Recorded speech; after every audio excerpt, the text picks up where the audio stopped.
Yeah, so that's, I think, really interesting. So you're asking about how journalists present themselves on Twitter. And you know, your example was somebody like David Muir. So he's a big, he's been in the news, about the news a lot, because he just became, the new anchor in September of ABC's, World News Tonight.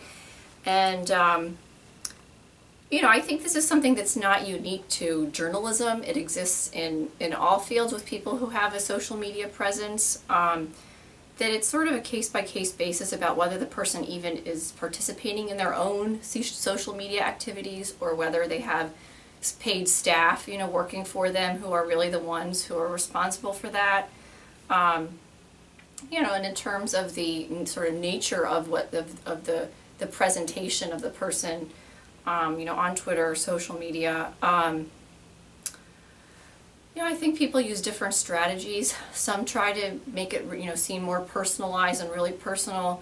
But I think there's a fine line. Journalists have, sometimes gotten into trouble for being too opinionated or too personal in their Twitter, in their tweets or social media posts. And a lot of news organizations have actually established policies for their employees, explicitly, stating the kinds of things that they should and should not do through social media, the kinds of things they should or should not say. So I think this is evolving, with every new technology, different kinds of business people have to grapple with how to make use of it. And, for journalists, it's no different, and for their news organizations. So I think this is something that, continues to evolve, as the technology becomes older and people get used to it.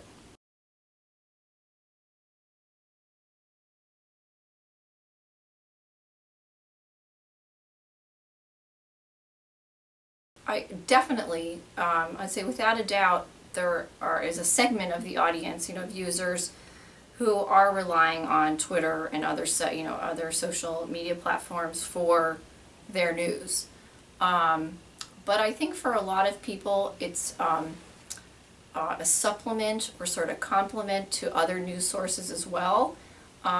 It might be how they first hear about something, a news event, but then it's likely that they'll go to another source to find out more about it. There's only so much you can learn in the characters that are, provided through a tweet. So I think a lot of people then will go to another source to read, to find out more, or to gain a particular perspective from an outlet that they respect or know that they sort of agree with. So on one hand, yes, it can scoop the other news organizations, but on the other hand, I think it can actually it's actually driving some people to these other sites, to learn more.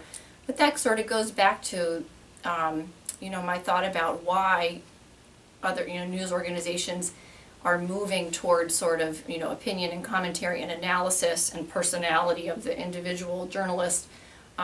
Again, because they're not going to be the ones, it's going to be much less often that they're the ones breaking the story, and so they have to figure out how they can still provide something useful, to the user, right?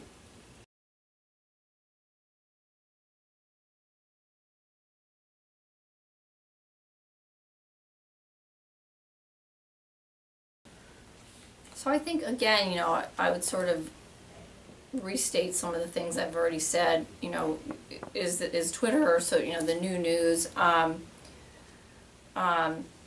Again, I think that it's definitely big competition for other news organizations, can definitely break news before other news organizations and scoop them for stories.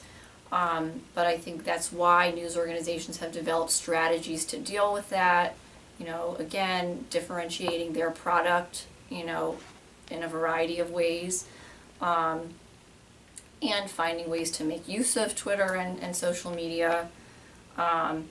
And I think that while a lot of people do find out their news through Twitter, that a lot of people still seek out news from sources that they feel are reliable and have a long-standing reputation and have specific journalists they connect with and who are familiar.